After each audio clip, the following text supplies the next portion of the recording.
guess to everyone. It's Ada from Poison Rock, and for my pleasure, because I like NECROT, today we have just Luca from NECROT. So first of all, hello everybody, what's up? I think everyone is good.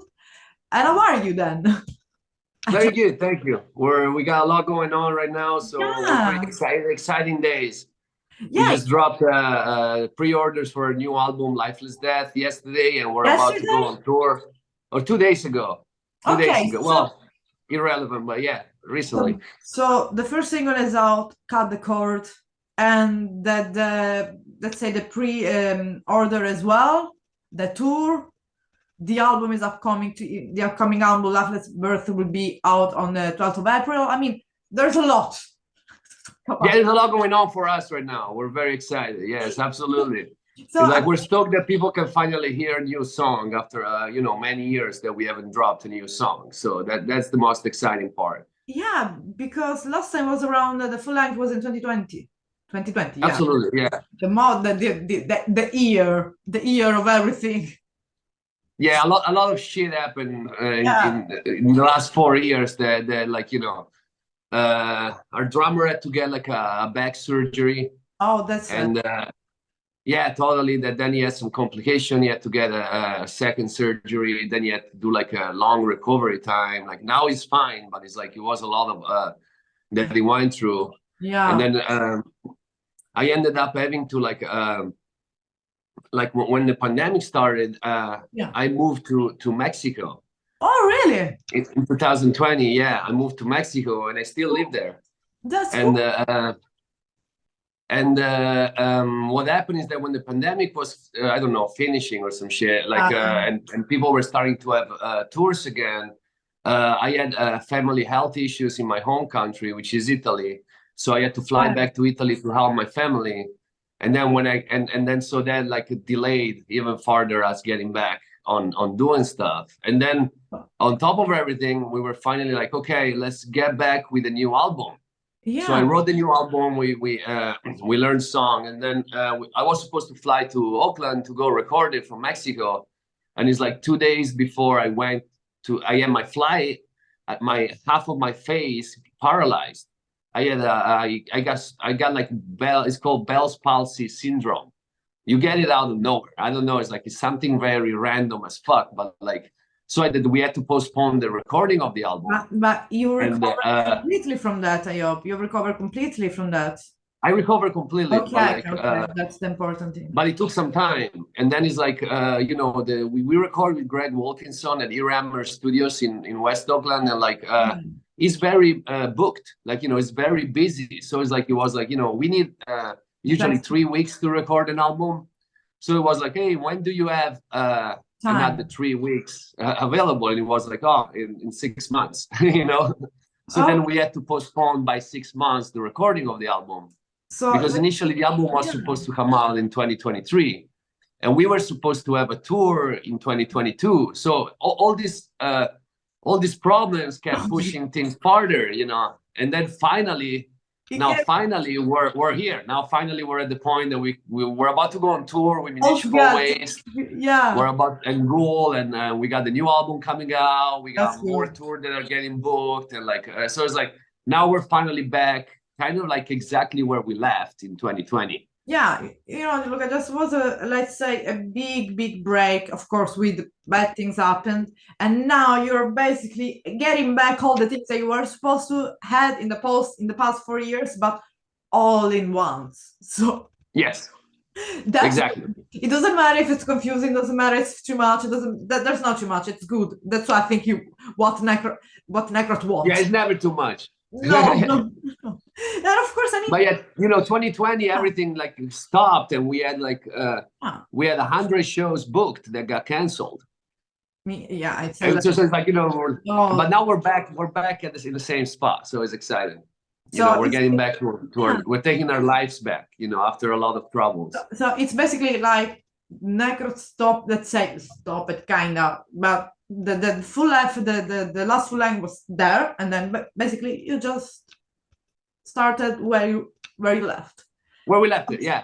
Yeah, because I mean, I was unaware of all these settings that happen, and I'm sorry about that, because I saw on all the social medias, you know, just people sharing NECROT music video things. So I thought that you were really active back in these years. So, like you said, nothing changed. You were super. I mean that's it's good to. The now is good, and that's what matters. Yeah, exactly. So basically, Lifeless Birth was ready years ago. Not years ago, but like, yeah, it was like 1 year. we were supposed to record it exactly a year ago in February 2023, so that it would come out towards the end of 2023. But then we had to postpone the recording from February to August, pretty much. Yeah. Let's say a couple of months of just delay, not like a half a year. Yeah, and embrace it like that. And of course, I mean, this tour, because it's imminent, so it's like tomorrow, like you said. So basically packing and putting things down and ready. But it's gonna cover this first part of the tour, because I think there's gonna be more. It's gonna cover like the whole US and then a couple of Canadian shows. And also, it's like the tours, we're based on the West Coast in the Bay Area. And the tour starts on the East Coast. So we're going to play a few shows to get to the tour. And then we're going to play a few shows on the days off of the tours on our own, and some with Goal, without municipal waste. And then the tour ends on the East Coast. So then we're going to play a few shows getting back to the West Coast. So basically, we're going to do the full circle twice. That's cool. I mean, it's tough, but it's fun. It's really cool. I mean, based in the Bay Area, that's the land. That's we already said everything. That's the land where all the, I mean, from all over the world, the good music came out. Come on, the trash. I mean, at least the trash started there. You know, like there's definitely a good, there is an history for metal in the Bay Area, for sure, 100%. And now there is these amazing things called Bay Area International. That is with Craig Roll and all these bands, That Angel, playing, you know, going even in Belgium, playing a Dynamo on this festival, and it's freaking amazing. See all these historical musicians playing there. But let's get back to the first single that you just released, Cut the Cord. Okay, so we were in 2020, and that's fair enough.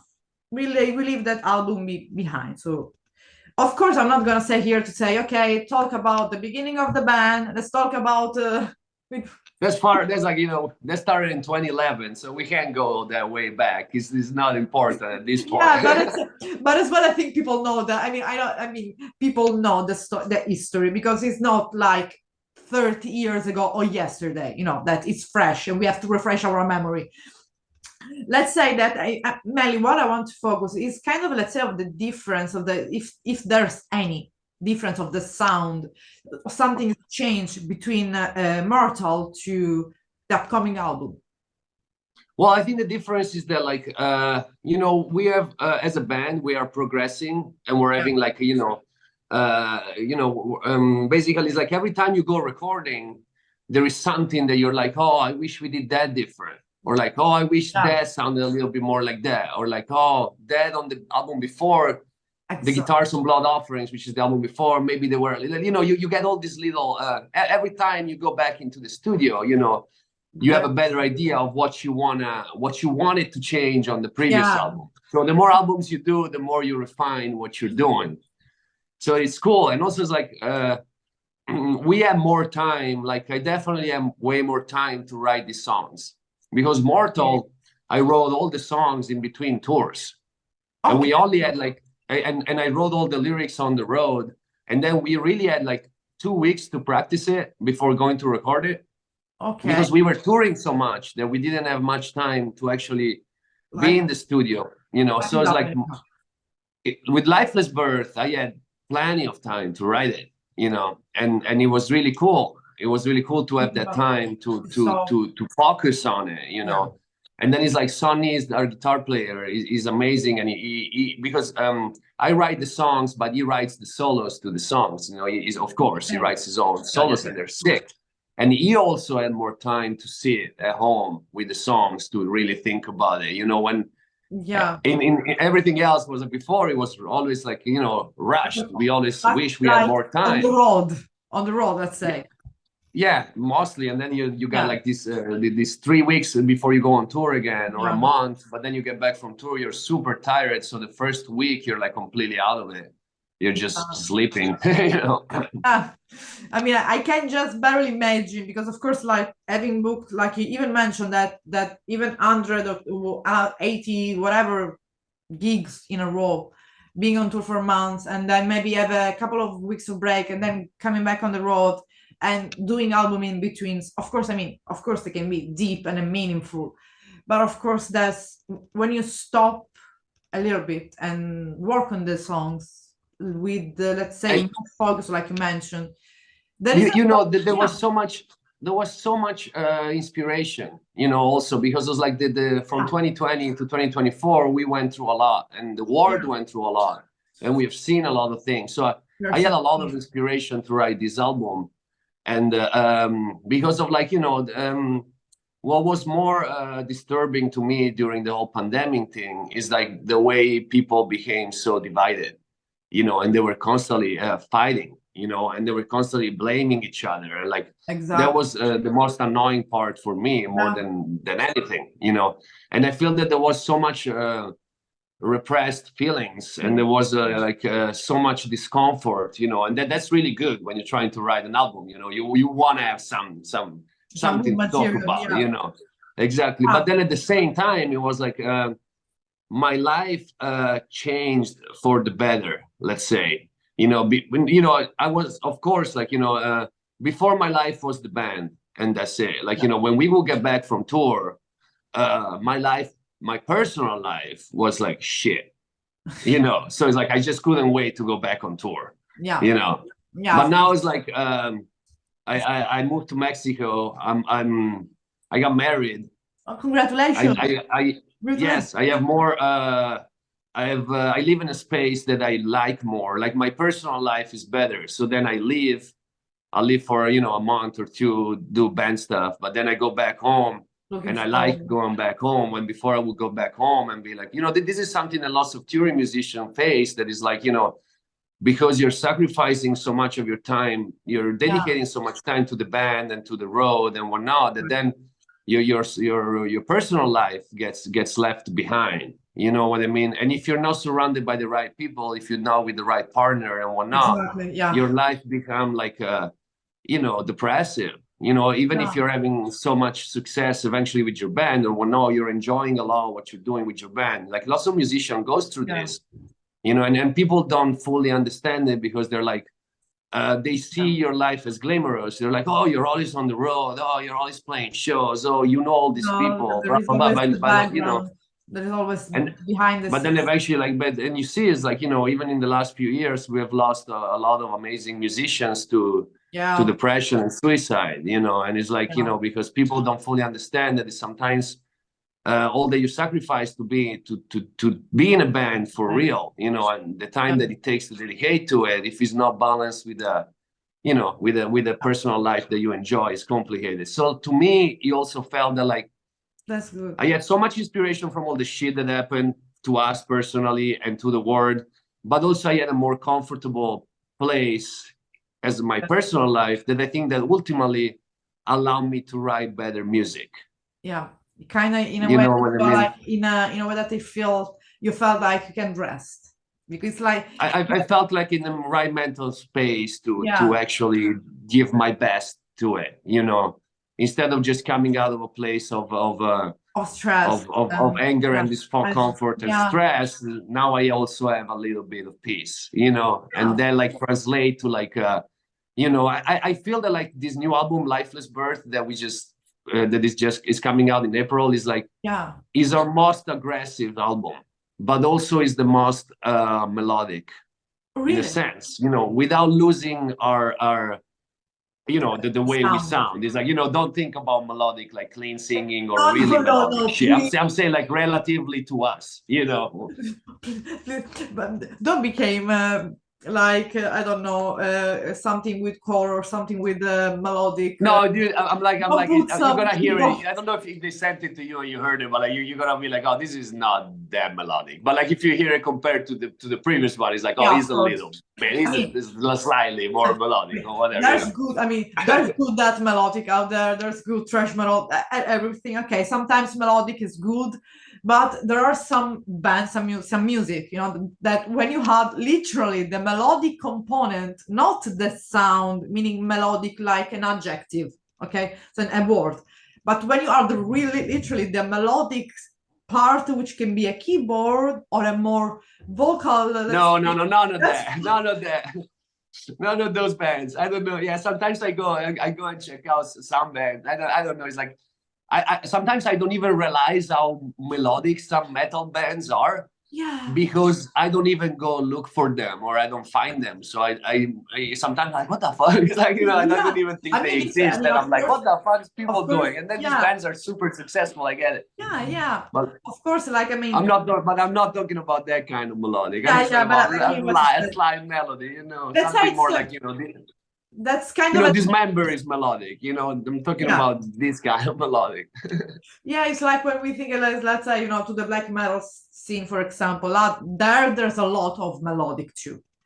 That is a bit different. That is a little bit different to put a tune into melodic, because you have to go throughout the pillars of music to put it melodic.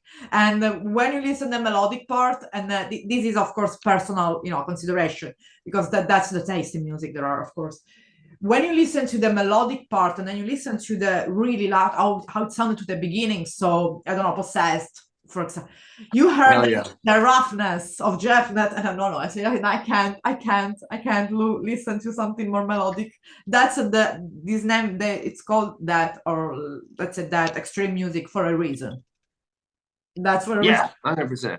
Yeah, and that's what I like about as well about NECROT, because that's that cut. It's like a knife that cut. It's straight. And yeah, we're straight up in your face. And also, like, I feel like lyrically too, we tend to, like, you know, have a more like you know, lots of bands talk about stuff that doesn't exist, like zombies or shit like that. And then like some other bands talk about really violent stuff, like if it was a horror movie or a serial killer movie, like you know, splatter, yeah. Which is like, you know, is like, it's sick. It's sick. It's like watching a horror movie, you know, it's sick. It's not, I'm not saying like, oh, that's bad. No, it's really cool, but that's not what we do. We talk about more like real stuff, more like stuff that is in society, things that are discomfort, things that are like more psychological. And to me, it's like a lot of inspiration to me on my lyrical themes are like, for sure, Chuck Schuldiner, you know, Death, that he would talk more about like, you know, introspective or psychological or society related stuff. And like, and also, like, I mean, it's like more of like, you know, even punk bands and stuff like that. It's like our lyrics are slightly political. You know? Yeah. That's when it came as well. A lot of, you know, these straight, like the straight song, straight sound. It came from that part of the hardcore and punk scene. But not the punk scene of the flesh, the punk scene of the road, completely. Yes. Something absolutely. that in Italy you found in something called the centri sociali, which is something like, I don't know how to say in Americans, in English. Say it in Italian. There is an equivalent in US about that, because I know There gotta be. I mean, let's say the underground. Really, the all completely. Let's say more of like a DIY background. Okay, you know? Okay. For sure. Yeah. 100%. It's like we all grew up. We all grew up in the punk scene. You know. Yeah, all of us in the band, we did, you know, we all got to metal, you know, from starting from punk. Yeah, and that's of course when you got like in NECROT sound, this straight, like you say, knife, kind of punch in the face, knife, or whatever you want to call it. But it's not a bad punch in the face, because it's something that lets you, like, it's like open your eyes, like look, listen, and this is what's going on. This is the life. This is what's going on. But this is what's wrong. Yeah. This is also like, this is why you feel a certain way. Like, to me, it's like something that I like to hope, and I'm really happy when that happens. If someone reads my lyrics and is like, oh, that's what I wanted to say, and I didn't know how to say it. You know what I mean? I like when people, that's what I'm wish it happened. Yeah. You know, it maybe doesn't, but sometimes if it does, it makes me happy if it does, you know. Yeah, because of course, like as a band, it goes straight because of course, NECROT is not just, you know, like a small band getting out of some small tour. You already are established since ages because I see you all around whatever festival and everything. So it's since I am in the metal music, I saw NECROT, so you're there. And you have always, I think that all the people that look for your music, they can have, you know, headbanging and making whatever, get destroyed on the stage, whatever. But the message, it's always like, I listen to this song, is not only that I receive a message from the band, from you, but I can see myself as well in the lyrics. I can see myself as well in what you're saying. Well, that's sick. I'm glad you said it. That's good. Yeah, that's what I hope it happens. Yeah, that's and as but well. It's like, you know, it's writing lyrics is a process, and it does force you to face yourself and face what you really feel and think, you know. Yeah. And it's like it's a privilege to be able to do this. You know, I've been the singer for many years, so I've been doing it constantly in my life, to have to write down stuff. You know, it's part of my life. I have to write down stuff. You're already used to that, so it's cool. It's cool to have this privilege of doing this, because it's fun. And of course, I mean, the track listers, of course, we're not gonna dig into all the song because people have to listen the album or go to the concert or anything. Totally. Because they gotta figure it out on their own. They gotta do their own work. We're not gonna do it for them. Yeah. I mean, that's what I was saying it all the time to the band. Okay, the album is not out yet, so we just say something, then you have to go to check it out. We talk about, you know, what is the background of the album. But I want to ask as well, like, just to give as well, like, a little bit of curiosity to the people, to the fan, one track, really, that, Luca, that really you were like, I don't know, maybe while you were writing was eating you more, or maybe in the sound is eating more the fan, that you were like, dude, this album is going to be released in the 12th, okay, go listen first, this one. So one track that I want to tell people to really go listen to it. Yeah, exactly. Well, to me, one of the tracks that I like the most of the album is called Superior. Okay. You know, it's not out yet. People will hear it when the album comes out. Of course, they have to wait. So yeah, they'll have to wait. But I like that. It was like complicated. Like for me, it was really complicated to write, to find the right vocal patterns for it. And then when I finally found them, I was. It took me hours and hours to find the right placement of the words and whatnot. But it was when I finally got it, I was really happy. You knew that it was like, that was right. And of course, and I think that is a really aggressive, almost anarchist song that like I think you're like and it's like really hard hitting, super hard hitting, and like it's one of the songs that I'm the most proud about through my career, as far as like songwriting and lyrics and placement of the lyrics in the song and whatnot. So let's say that in the completely and full why, people will find out as well. Listen to the album. I sincerely think the song that people might end up liking the most is one called Drill the Skull. Okay. Because it's got like more of like a mid-tempo. Okay. Mid-tempo, more groovy, kind of like a kind of sound that I think that like is easier for more people coming from different backgrounds to like. You know? Even if they are not, like, say, in the extreme scene, let's say, for example. Or like, even if they're not exactly into death metal or black metal, or they're like, you know, if they're in somewhat into like heavy alternative hitting, fucking no, music is like, it's probably more accessible, possibly, just because it's a little slower. I think people likes mid-tempo stuff, and I love it. You know what I mean? I love it, and we've always done it. We've always had some songs that they were a little bit more crunchy and slower, and like, you know, they sound a little fucked up. They sound like they're like, oh, this is kind of gross. You know, like a little sound. But try to catch like let's say a different part of people, of fans, because I wasn't listening that myself like 10 years ago. I was like listening glam. So once you find out something, I don't know, a song, let's say, for example, the one song, I don't know, Antichrist from Possessed, I don't know, or Death from Possessed, and then you heard maybe something different, that album that is not completely extreme, and then you go to listen to I don't know, Benighted. That's an example. You go through the two different. Yeah, I feel that, like, you know, we don't write songs for a specific type of metalhead. You know what I mean? We write stuff. I write stuff that I like.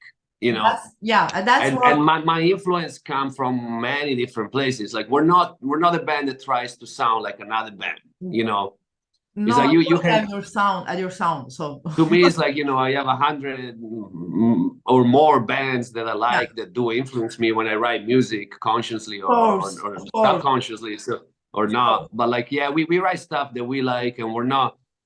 To me, it's like, you know, we like metal. You know, we do like metal a lot, and we like almost all of it, or a lot of it. I mean, metal is combined by a lot of some genre. Of course, if you, I don't know, if you compose, I don't know, that, black, but you can listen even to more of I mean, I don't know, Judas Priest or whatever. Yeah, of course. Yeah, to us, it's like, you know, we're not trying to be like, we're really not trying to be a specific. Like, we're not trying to be like, oh, we want to be a death metal band, so we have to have these barriers. This is what we want to sound like. You know, we are an extreme metal band, and we put in whatever we fucking want. Yeah, exactly. Right. Exactly. And one thing that I like about as well, that you're, because of course for that metal kind, it's easier to put like the hardcore, let's say, not sound, but soul. But what I like is about that as well, because many people really think that hardcore music and hardcore is just, like we were saying, the underground, like the street. But I think it's the truth and the integrity that combined with all the you know, all the, let's say, all the sound, all the lyrics, all the experience of life, keep. Yeah, we don't discriminate. Integrity. You know, we don't discriminate. Like, you know, whatever route you take to get to metal, you know, or to get to sound, or to listen to something is fine. You know, you might have started listening to late 80s, early 90s, old school death metal, but you might have started with hardcore. You might have started with like a new metal. Yeah, we don't give a fuck. It's like wherever you come from, if you get to like something, and whatever is fucking fine. You know what I mean? It's not that someone is better than someone else. No, in my opinion, you know. So it's like everybody's got their and not everybody's like, you know, here in the Bay Area, it's easy. You get exposed to so much music. You get exposed to so much underground and stuff like that. But then if you come from a smaller city, if you come from a town, if you grow up somewhere remote in Europe or in Latin America or whatever, it's like, or in the US, it's like you don't get exposed so easily to all this stuff, and you might get to it later, you know? Yeah. You might get to it later in life, which is also great, you know? I mean, as long as you get to listen what you like, it's great. Exactly. and that's the integrity that it's important in a band as well. But of course, speaking about their releasing, because of course people placing and let's say an order now, but of course then when the album will be completely, let's say, full release, and in the 12th of April, there will be as well physical copy, or it's going to be all digitalized, like streaming? Yeah, of course.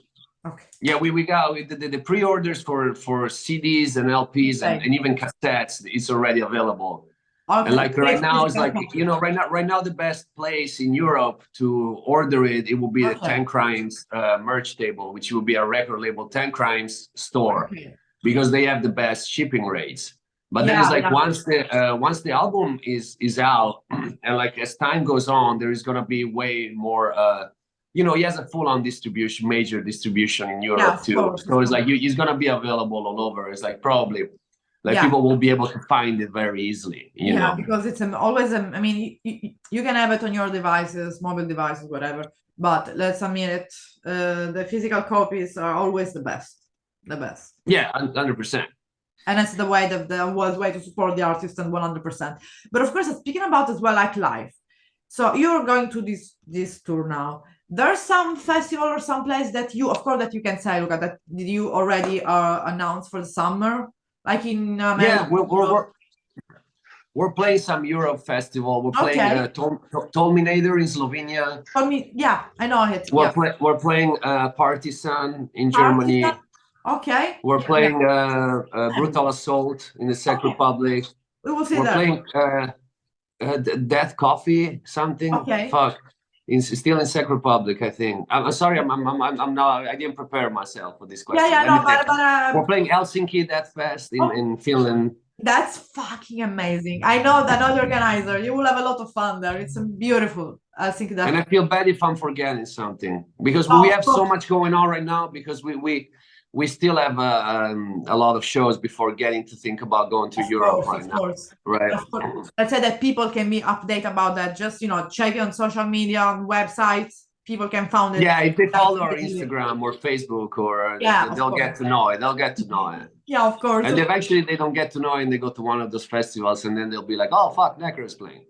I mean, no, and I played a lot of festivals. I mean, come on, European festivals are amazing. I mean, at least for what I can see in Europe, especially Brutal Assault, it's amazing. And the Partisan too. So we're looking forward.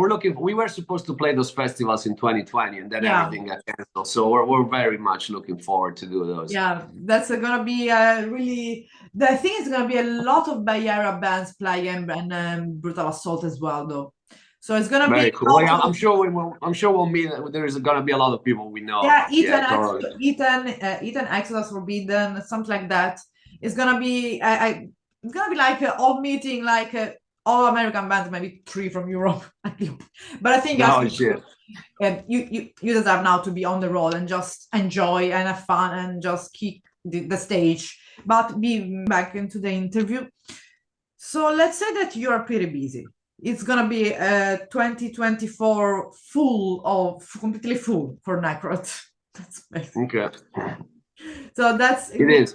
And I wish you guys really all the best for, especially looking forward to hear, and especially hear the reaction of all the people, of all your fans to the album, and as well, to just have fun, enjoy the tour tomorrow, and completely take everything that was taken back from you. Just go and take and destroy the stage. Have fun with municipal waste, and also because we have been friends with the Waste guys for over a decade, and Gold as well. So it's gonna be like a family. Yeah, it's gonna be really fun. Sure. I know Ryan. I know Ryan.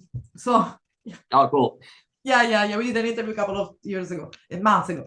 Yeah, and they are one of the Pillars band as well. I was a teenager, but I was listening to them, so I remember those times in the centri sociali. For sure. So thank you so much, Luca, for this interview, and really wish you all the best. And thank you. Congratulations for your marriage, which is important things for you. Thank you. Yeah. And, hola, Claudia. I say hi to my wife. She's probably gonna watch this. Greetings to your wife, then, and enjoy. Really take everything that was taken back from you. Enjoy and have a good rest. Also, appreciate your time. Thanks. Have a good rest. I'll probably see you again when we release another album. Yeah, for sure. I will be Brutal Assault, so I will say hi from Killer. Bye, Luca. Thanks for your time. Take care. It was a pleasure. Bye.